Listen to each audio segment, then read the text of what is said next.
Have you ever thought about it? What would life look like if you could speak without constantly worrying about what others might say? If you didn't have to silence that voice inside you every time you made a decision? If you could live without doubting your own existence? For many people, even this idea feels uncomfortable, because for years, we were raised with the same belief. Confidence is not something everyone has. Some people are strong. Others are lacking. And without realizing it, we carried this belief like a destiny on our backs, as if this was simply how life works. But the Stoics looked at this from a completely different perspective.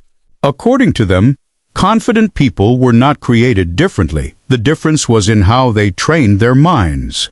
Yes, they had fears, but they did not allow those fears to control their lives. As Seneca said, people often believe they lack courage because life is hard.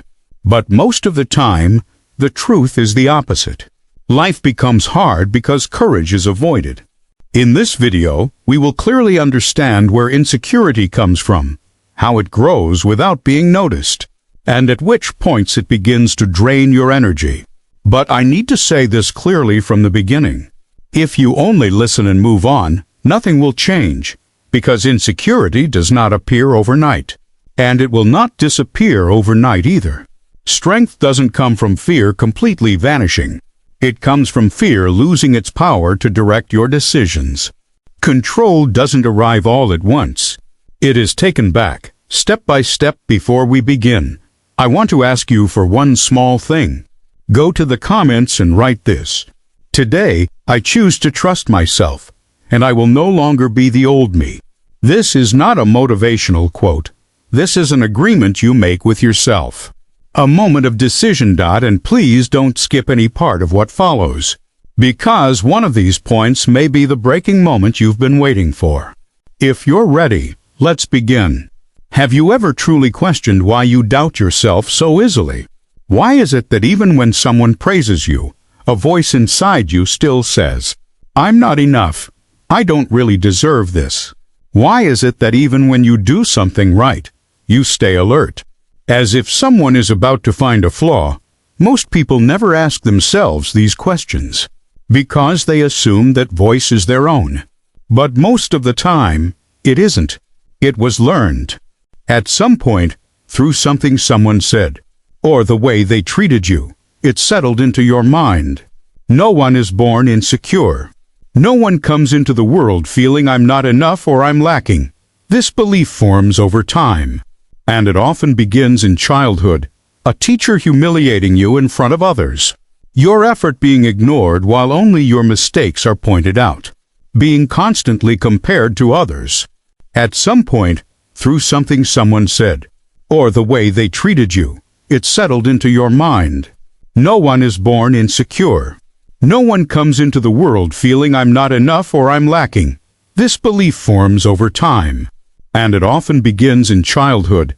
A teacher humiliating you in front of others. Your effort being ignored while only your mistakes are pointed out. Being constantly compared to others. Those moments may have seemed small, but the mind records them. Over time, the memories fade, but the mark they leave turns into a belief. And these beliefs rarely appear as direct sentences. You don't think, "I am worthless." Instead, you think, "I shouldn't make mistakes. I shouldn't stand out too much. If I show myself, I'll be rejected." Over time, these thoughts become your inner voice. They speak as if they belong to you, and this is the most dangerous part. When you forget where they came from, you begin to accept them as truth. This is exactly where the Stoics warned us. The problem is not having insecurity. The problem is accepting it without questioning it, because every unexamined thought eventually turns into identity. You begin to say, "This is just how I am," when in reality, you may still be carrying a sentence spoken to you years ago. You may have turned someone else's judgment into your own truth. From a Stoic perspective, this is very clear. What hurts you is not the event itself, but the decision you make about what that event means. Being ignored does not mean you are worthless. Failing once does not prove you are incapable. Someone not choosing you does not mean you are unlovable. These are events. You assign the meaning. That's why you need to ask yourself this. When did this insecurity first appear? Who made me feel this way? And how? And was the interpretation I made back then truly accurate? Or was it shaped by the conditions of that moment, the limitations of the other person, or my own vulnerability at the time? According to the Stoics, what you can control is not the past itself, but the way you relate to it. You cannot erase what happened, but you can remove its authority over you when you begin to do this. Insecurity may not disappear immediately, but it loses its power. Because you no longer merge with it, you can say, "This does not belong to me." And that realization is where everything begins. Most people look for the harshest voice in their lives outside themselves. A critical boss, a dissatisfied family member, people who constantly point out flaws. But the truth is this: the most exhausting voice usually comes from inside. It never stops. It never rests. It magnifies every mistake and throws every shortcoming in your face. It's like having a prosecutor in your mind who never takes a break, judging you over and over again, every single day. The dangerous part of this inner voice is that it disguises itself as growth. You need to be better. You should be doing more. This isn't enough, and you mistake it for motivation. But this voice doesn't move you forward. It keeps you constantly on edge. A mind that never rests cannot grow. A self that is constantly accused cannot stand firmly. Think about it. A child whose mistakes are always highlighted, whose efforts are ignored, whose successes are never acknowledged. What happens over time? They either stop trying, or they live in constant tension. Your inner voice does the same thing. It doesn't make you better. It makes you exhausted. The Stoics were very clear on this point. Discipline is not cruelty toward yourself. Discipline is clarity. It's not about punishing yourself. It's about guiding yourself, because if progress is the goal, you can't move forward with a mind that is constantly attacking itself. A mind like that either freezes or chooses to escape. Have you ever truly noticed the way you talk to yourself? When you make a mistake, what is the first sentence that appears in your mind? Here you go again. You failed. Or do you pause and try to understand what actually happened? Most people never do the second. They confuse the mistake with their identity. Instead of being someone who made an error, they believe they are the error. That's where the real problem begins. Someone who constantly criticizes themselves eventually stops trusting their own mind. They hesitate to make decisions. They overthink every step before taking it, because they know how merciless that inner voice will be if they fail. That's why many people never reach their potential, not because of external obstacles, but because of internal pressure. Ask yourself this: would you ever speak to someone you love this way? Would you tear them down for a small mistake? Would you constantly list their flaws? Probably not, because you know how destructive that would be. Yet when it comes to yourself, you treat it as normal. That is an injustice. The Stoic position here is clear. You can be firm with yourself, but you must be fair. True criticism doesn't stop you. It directs you. It doesn't attack identity. It examines behavior. It doesn't ask, "What's wrong with you?" It asks, "What can you learn from this?" Because the goal is not destruction. The goal is progress. When the way you speak to yourself changes, the mind stops defending itself. A mind that doesn't feel constantly threatened begins to cooperate. It learns. It adapts. It grows. That's why expecting your external life to change without changing your inner dialogue is unrealistic. Some thoughts live in your mind for so long that you stop questioning whether they actually belong to you. This isn't for me. I'm not good at this. That's just the way I am. These sentences feel natural, as if they are part of your personality. But most of the time, they were never consciously chosen. They were inherited. The mind is not a blank slate. but especially in early years. It tends to accept what it hears without questioning it. A look, a mocking tone, a single sentence. What was said didn't need to be true. It only needed to be strong. And strength leaves a mark on the mind. Over time, those marks turn into beliefs. Beliefs come before behavior without you realizing it. They narrow your range of choices. They reduce your options. They cause you to give up before you even try. The most dangerous part is this. Over time, these limits begin to feel reasonable. They seem realistic. They seem mature. They seem like knowing your place. But repetition does not make a thought true. It makes it familiar. The mind interprets repeated thoughts as reality. That's why the sentence "I can't" turns into a self-fulfilling prophecy. When in reality, it's often just an untested possibility. There's a simple way to tell whether a belief is limiting you or not. Ask yourself this: does this belief expand me, or does it shrink me? If it turns you into someone who tries less, moves less, takes fewer risks, then it's not truth, it's fear. And that fear is usually borrowed from the past. When people say, "I'm not talented," they're often not talking about talent at all. They're talking about courage.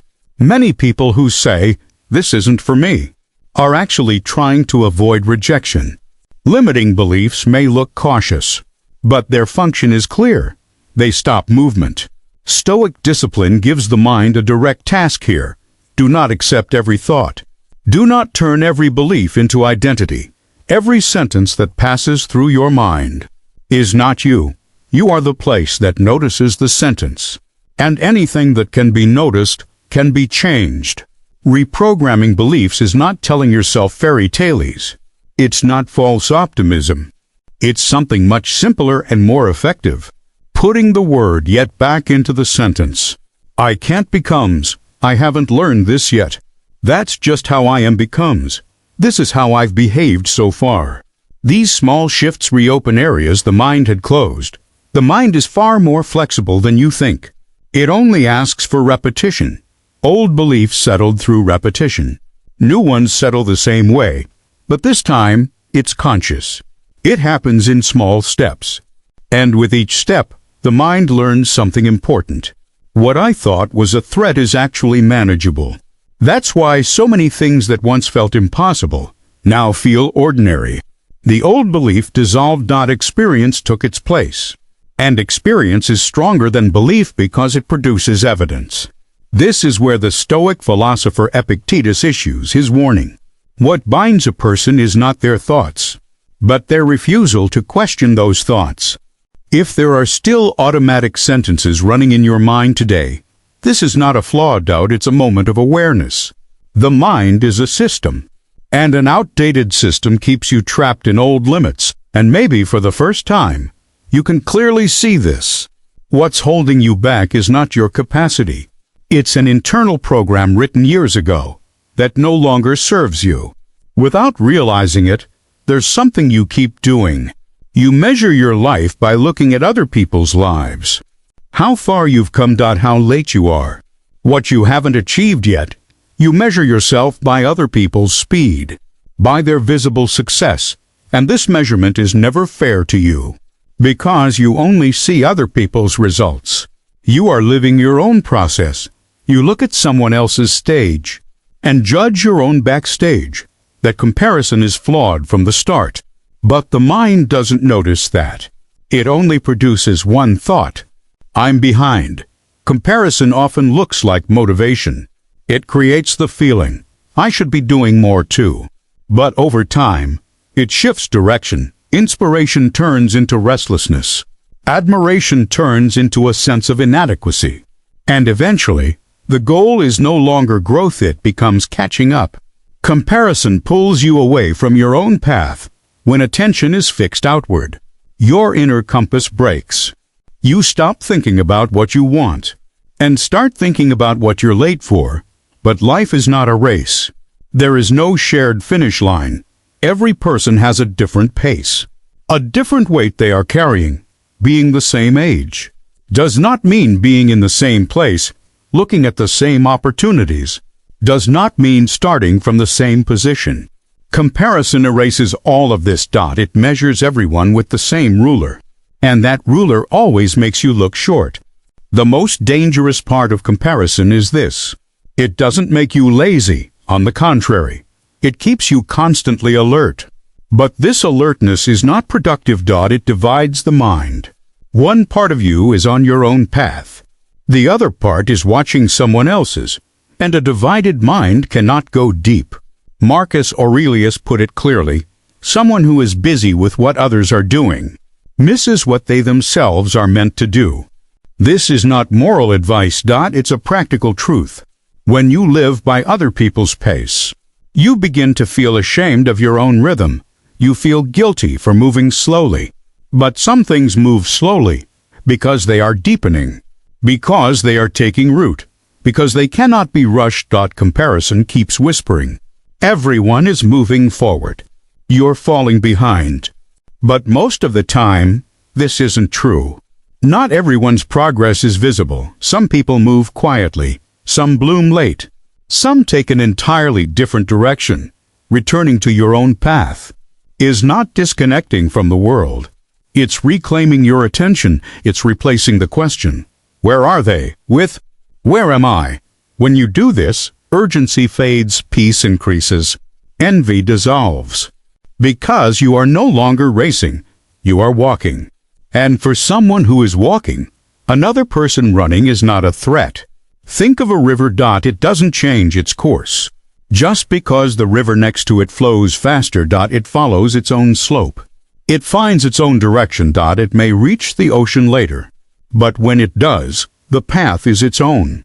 You are the same. Your path is yours. Your pace is yours.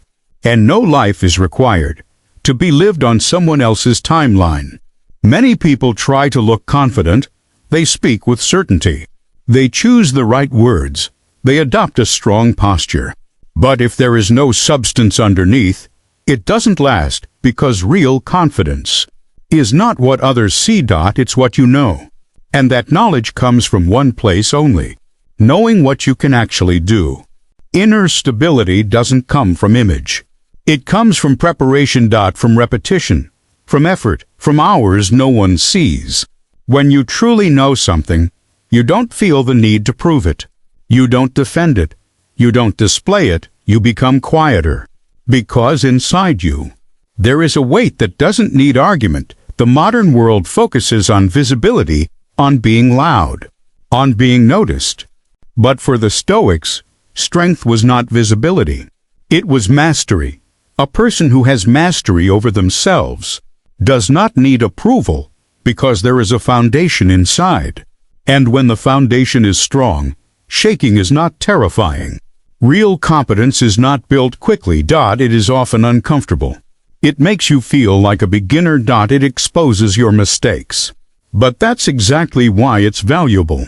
Because it doesn't lie to you. As you progress, your mind reaches this place. I'm not a master yet, but I'm improving. That sentence is far stronger than false confidence. Many people believe they must feel confident before they take action. Let me feel ready first. Let me learn a bit more. Let me gain some confidence. But it works the other way around. Confidence is not built by thinking. It's built by doing. By trying. By failing. By standing up again. First, you take the step, then the ground appears. When you put in effort repeatedly, the language of your mind changes.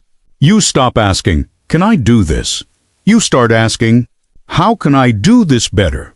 Because your identity is no longer fed by intention, but by experience. Epictetus said it clearly. If you want to speak well, first learn how to be silent. This applies not only to speech, but to life. First you work, then you speak, first you build, then you carry. Real competence does not shout. It does not market itself. It does not need display when you enter a room. It doesn't matter if everyone notices you. You already know what you are capable of. And that knowledge stands independent of praise and criticism. When you truly progress in an area, other people's opinions fade into the background. Because what you stand on is no longer outside of you. It's inside. And inner stability is not shaken by external noise. Ask yourself honestly, in which area of your life are you trying to appear confident without yet going deep? Where did you place image above effort? Because confidence doesn't come from decoration. It comes from excavation. And someone who digs is not afraid of getting dirty. Without realizing it, you make a trade. Every time you seek approval, you give up a small piece of yourself. A like, a compliment, a nod of agreement. In exchange, you get a brief sense of relief. But you pay the price later. Because you tie your sense of value to something you cannot control. Seeking external validation looks harmless at first. It even looks mature. I'm open to feedback. I care about other opinions. But when the line is crossed, this openness becomes dependency. You no longer ask to learn. You ask to be approved. And in that moment, the compass changes hands. Other people's opinions are unstable. Someone who applauds today may be silent tomorrow. Someone who supports you now may turn away later. If you attach yourself to these waves, your emotional state rises and falls with them. One day you feel enough. The next day, insufficient. Because the center is no longer you. For the Stoics, freedom begins here, the moment you accept that you cannot control what others think.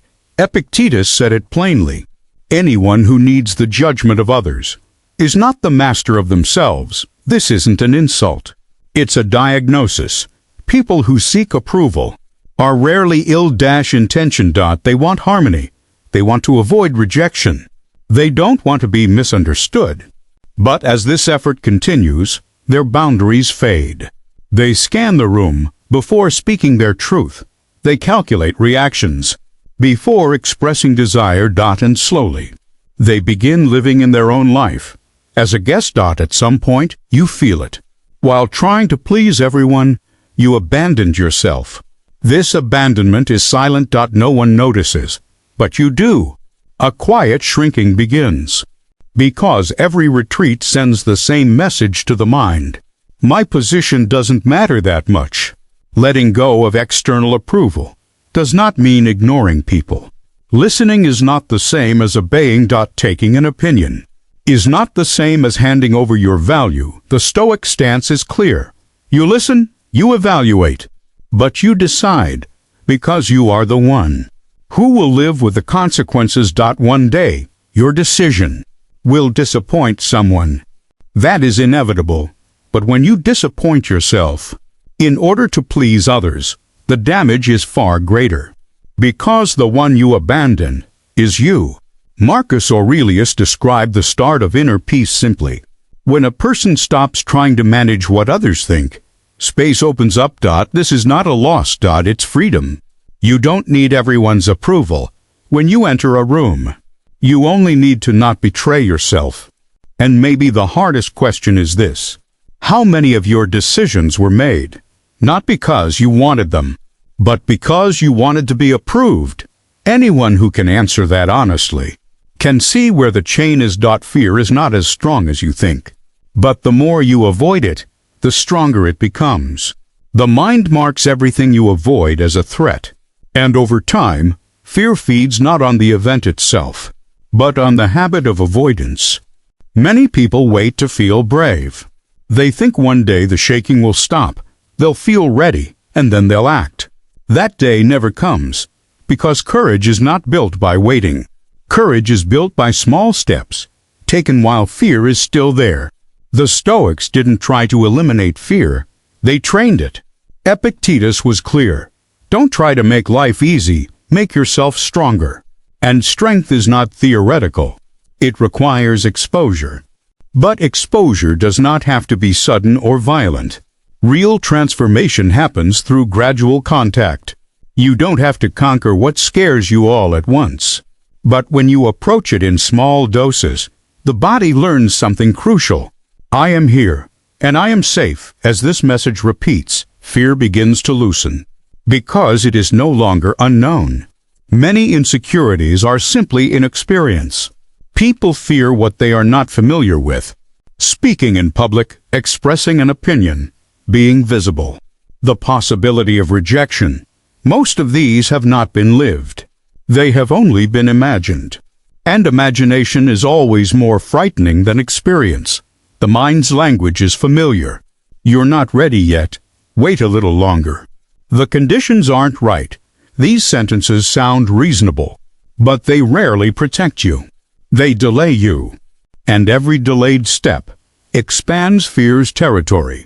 Gradual exposure is not forcing yourself. It is choosing not to run. It is taking small but real steps, saying one sentence, trying once, showing up once, not aiming for perfection. Just being present. And each time, noticing this, the disaster your mind predicted did not happen. Marcus Aurelius wrote simply, "What you move toward shrinks." This is not a motivational quote. It's an observation. Every time you refuse to obey fear, a new record is created in your mind. I did it. That record is stronger than 100 affirmations. Because it is real. Rejection hits harder than we expect, because it's not just a door closing. It's the meaning the mind assigns in that moment. There must be something wrong with me. That thought settles quietly and takes root. No one is ever ready for rejection. No matter how strong you are, the first impact hurts, but the real difference appears in where that pain leads you. Some people shut down, some shrink, some bury their worth inside a single answer. That's where the real problem begins, because one outcome slowly replaces identity. Rejection is often not personal, but the mind takes it personally, because it cannot tolerate uncertainty. It wants an explanation. And when it cannot find one, it chooses the easiest path. Blame yourself. This is an automatic reflex, but it is not truth. Epictetus said it clearly. You decide what to think about what happens. Not being chosen is an event. Saying I am worthless is an interpretation. Events pass, interpretations remain. And what remains does the real damage. No one who has truly progressed, built something, or taken a clear stand has done so without rejection. Because rejection is the natural byproduct of selectivity. Someone who fits everywhere does not go deep. Someone accepted everywhere does not build something that belongs to them. Marcus Aurelius wrote calmly, if something was never yours, you didn't lose it. The power of rejection comes from treating it as absolute, but most rejection depends on timing, context, the other person, and conditions. What doesn't work today may work tomorrow. But if you retreat today, you give up before tomorrow arrives. Managing rejection is not avoiding pain. It is seeing pain without becoming it. There was rejection is very different from I am rejection. When you keep that distance, rejection doesn't diminish you. It sharpens you. Think of an archer. Not every arrow hits the target, but every miss adjusts the alignment. The arrow that hits does not ask how many times it missed, because the target only sees the final shot. Life works the same way. Rejection is not being thrown off the path. It is understanding where you are on it. Your mind is rarely where your body is. Your body is here. Your thoughts are several steps ahead. You replay conversations that haven't happened. You weigh reactions that haven't come. You measure outcomes that don't exist yet. And before you even act, you are already exhausted. The moment you start thinking about how you look while doing something, you are no longer there. You begin watching yourself. Marcus Aurelius put it simply, people lose the present moment because they are focused on what they do not yet have. Expectation splits the mind. One part tries to stay here. The other evaluates results. This division feeds insecurity. Everything begins to feel like it's being presented to an invisible jury. Will they like it? Is it enough? Is it right? As these questions grow, movement slows. Being present does not mean neglecting the future. It means placing weight correctly. The only thing you truly control is what you are doing right now. Results, reactions, evaluations, these are not in your hands. When you fixate on them, you waste your energy. Watch people who do their work well. Their sense of time is different. They are inside the moment. They are not observing themselves. They are not calculating appearances. That's why their movements are clear. Their voices are calm. Their presence is convincing. Living in expectation makes life feel like it's always about to begin. Once this happens, I'll relax. Once I get past this, I'll feel at peace. But that later never comes. Because expectation pushes satisfaction forward, presence deepens it. Epictetus was clear. Don't spend your mind on outcomes you cannot control. The mind's energy is limited. When you give it to today, it strengthens. When you scatter it into tomorrow, it weakens. Think of a carpenter. Their attention is on the wood in their hands. The precision of the cut, the steadiness of the hand, the rhythm of the breath. Their eyes are not on applause. What emerges is the result of that attention. Life works the same way. When you are present, fear diminishes. Insecurity retreats. Because the mind is no longer fighting imagined scenarios. It is dealing with reality. And reality is always more manageable than imagination. At some point, you realize this. What exhausts you most in life is not what happens to you. It is what you avoid taking responsibility for. Every decision you delay, every direction you avoid choosing, stays suspended in your mind. And everything that remains suspended creates insecurity. Avoiding responsibility rarely looks like cowardice. It is usually dressed in reasonable excuses. Now is not the time. The conditions aren't right. I'll wait a little longer. These phrases offer temporary relief, but they come with a long-term cost because directionlessness quietly eats away at you. For the Stoics, freedom was not avoiding choice. It was accepting the weight of choice when responsibility is not taken. Life is shaped by other people's decisions, and living by other people's decisions keeps you constantly on edge, not knowing what will happen, not knowing what to prepare for. This uncertainty is a primary source of insecurity.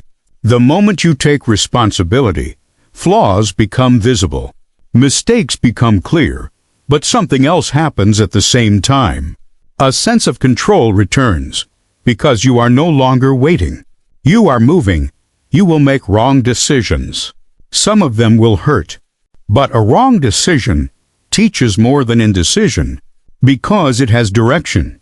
Marcus Aurelius wrote sharply, "A person becomes restless when they know what must be done, and still avoid doing it." That restlessness does not come from outside. It rises from within. Strength cannot be built without responsibility. Confidence is not formed by protection. It is formed by carrying weight. Shoulders widen under load. At some point, you realize this. The problem was never courage. The problem was turning avoidance into a habit. When that habit breaks, life does not suddenly become easy, but it becomes clear. And as clarity grows, insecurity retreats, because the mind no longer wonders what will happen. It knows what it will do. And finally, this stop seeing insecurity as something imposed from outside. It is the sum of unfinished inner structures, unquestioned voices, unreleased comparisons, avoided confrontations, and delegated responsibilities. Strength is built exactly here. Confidence is not a moment you wait for. It is a result you construct quietly. It does not demand applause. It does not seek approval. It does not need display. At the end of the day, what remains is not less fear, but more resilience. Not louder presence, but clearer grounding. Life may stay difficult, but as you become clearer, it loses its power to shake you, and that is the moment you stop leaning on other people and begin standing on yourself. Thank you for listening.